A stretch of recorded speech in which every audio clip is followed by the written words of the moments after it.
Um caso complexo, mas que teve um julgamento bastante criterioso. É claro que eles tiveram a sua barra aliviada em relação aos excessos que teriam sido cometidos na reação a um grupo criminoso que tinha roubado um carro próximo de onde estava o músico Evaldo no seu carro.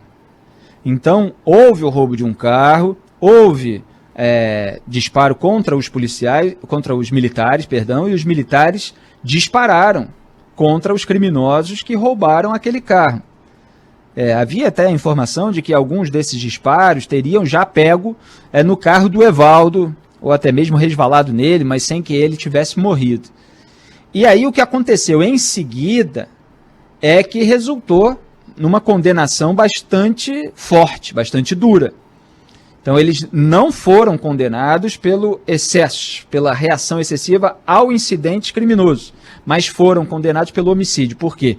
O Evaldo estava num carro 250 metros desse primeiro incidente, por isso que o caso é dividido em dois momentos.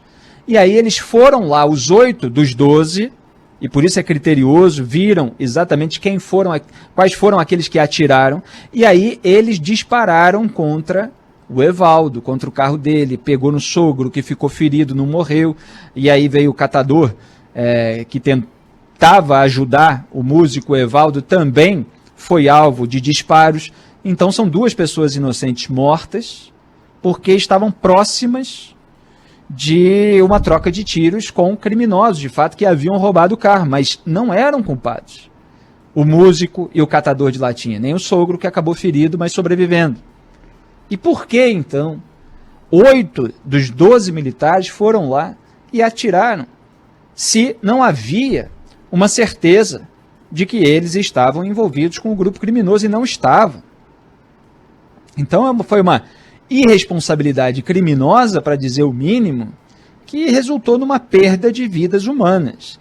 E repito, o que eu falo muito no Jornal Band News Rio, primeira edição: quem tira uma vida humana, principalmente dessa maneira, jamais quita a sua dívida com a sociedade. Tem muito esse discurso, né? Não, já cumpri aqui, apenas já quitei minhas dívidas com a sociedade. Não se quita jamais. Mataram pessoas, são vidas humanas perdidas que não voltam. Então, claro que cada um tem a sua fé a respeito do que acontece após a morte, mas essa vida, do jeito que ela era, ela não retorna. Então essa dívida não é quitada e é preciso haver justiça, responsabilização e punição. A gente vê outros casos, evidentemente o que inflama muita gente nesse momento em que se lida com abuso, porque a gente vê outros casos de abuso de autoridades policiais, eventualmente até militares no Rio de Janeiro, e como foi colocado, não havia uma decisão anterior de condenação de militares por esse tipo de abuso, então sempre houve uma desconfiança muito grande, até pelo fato de ser um tribunal militar, se haveria essa passada de pano, essa vista grossa.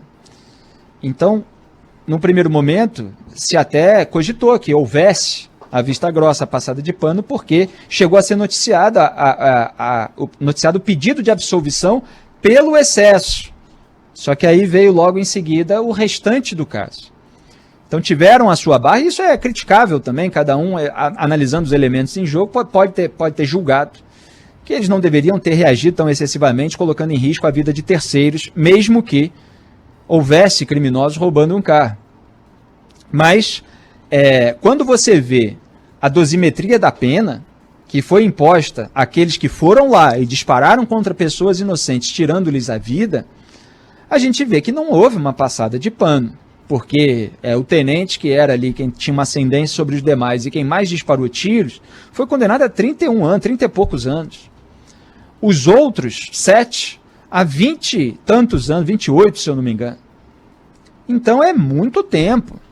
É claro que no limite da legislação no Brasil, para regime fechado, são 30 anos. Você vê o caso do Sérgio Cabral, ex-governador aqui do Rio de Janeiro, que fingiu que ia pacificar o Rio de Janeiro, continuou deixando o Rio de Janeiro nessa confusão sangrenta, da qual a gente trata aqui todos os dias. Sérgio Cabral foi condenado a quase 400 anos.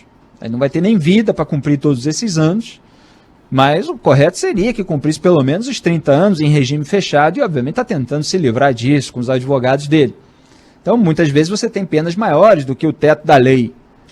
E vamos ver aí com os recursos se esses militares vão conseguir algum tipo de alívio, mas a pena foi dura. A pena foi pelo homicídio duplo e, portanto, a minha análise, trazendo aqui sempre essa separação de elementos, de nuances, que muitas vezes se perde no debate público.